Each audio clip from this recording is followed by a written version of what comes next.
Welcome to my latest video on my top 5 most extraordinary sea creatures.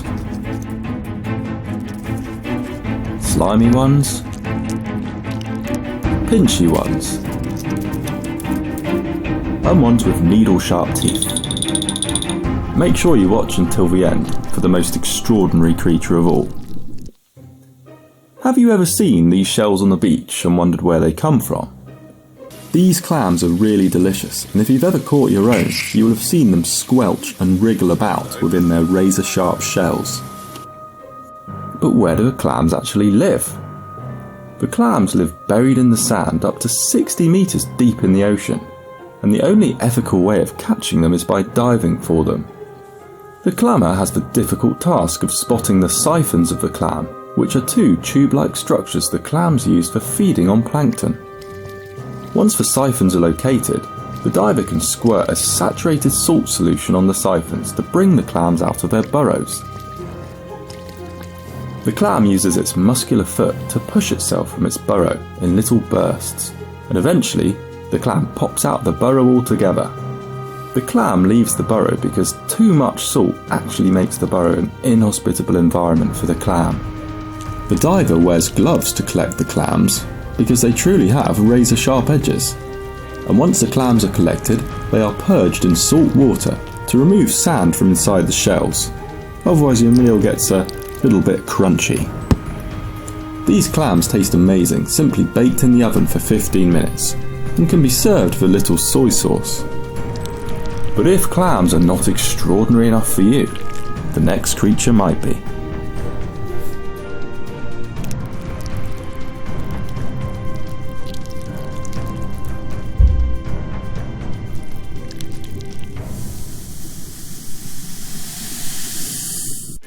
In second place we have the spider crab. Like all crabs, the spider crab has 10 legs, which are particularly gangly and sharp, which makes them quite fiddly to handle.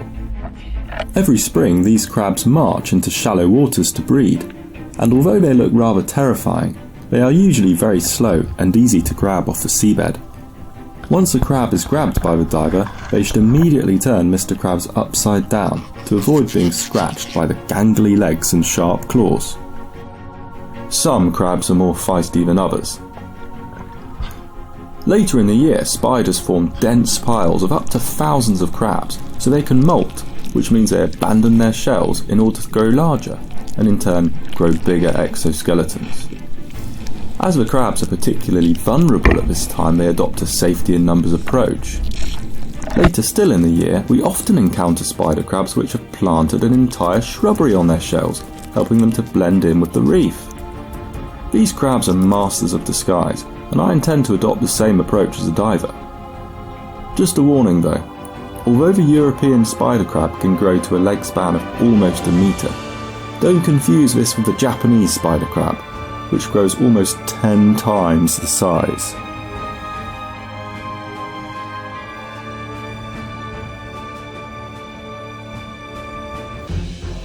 In third place we have a true monster of the deep, the conger eel. These giant pythons of the ocean can grow disturbingly enormous, with a record eel being caught out of Brixham weighing in at over 133 pounds. Can you spot the huge eel in the cave? Eels like this often attack divers, not because they are aggressive, but because their vision is quite poor, and the sun reflecting off a mask looks like food to an eel. Eels can be hunted with spears, but it is not recommended to try this at home, as even relatively small eels are enormously powerful. Here we can see how much of the eel is residing deep in a crack in the rock as it is tugged out by the diver in a battle between man and eel.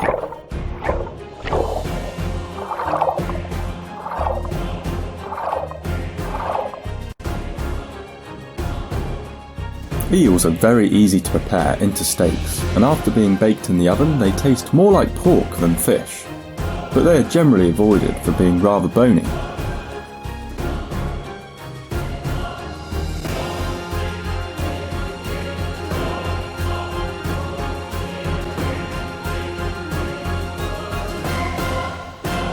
If you think conger eels are the most extraordinary monsters of the deep, it's time to think again, as this next creature is a true enigma, with rows of needle-sharp teeth and toes instead of fins.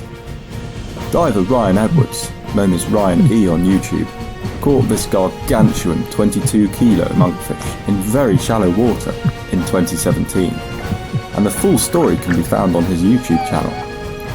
What is most extraordinary about this creature is that these fish tend to be found in water between 800 and 1,000 metres deep in the ocean. Ryan's catch was in a mere 6 metres of water, which is truly astonishing, and he certainly had a good meal after catching it. Diver Max Blondel, also known as the Frenchman, caught a similar monster in 25 metres of water. He explains how this amazing creature feeds on the seabed. Anglerfish, yeah. So yeah, because he used this bit there as a bait, and he got to, normally his mouth is closed like that. Yep. And that is waving on the front of his like that. Okay, yeah. And then when the fish comes close, he just open the mouth, and it's like a vacuum. The water goes in with the fish, and it just suck it in. Yeah. The final, and in my opinion, the most remarkable of all these ocean creatures, has to be the cuttlefish. With the ability to change to almost any colour to blend in with its surroundings, this is a truly amazing creature. But if a predator does get too close, a plume of black ink is ejected, and the cuttlefish moves with astonishing speed.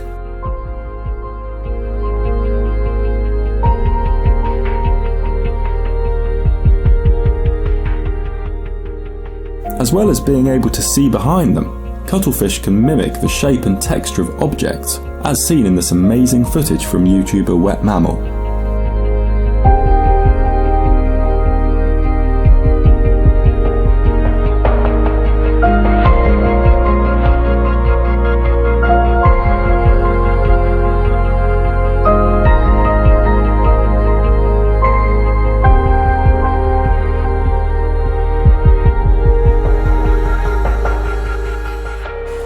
If cuttlefish are to be caught, they must only be caught during the summer months after they have spawned in the springtime. Cuttlefish can be skinned and used as a sustainable alternative to squid. These cuttlefish, they only live for about 2 years, so this one's probably a bit on the older side, possibly is a little bit tough. An amazing fact is that cuttlefish feed using beaks, which paralyse their prey with venom prior to eating. That's the beak, that's what it uses to feed. How weird is that? It's like a parrot. Yeah, exactly, but it's a cuttlefish. This is actually a mollusk, not a bird. It's not even a fish, it's called a cuttlefish.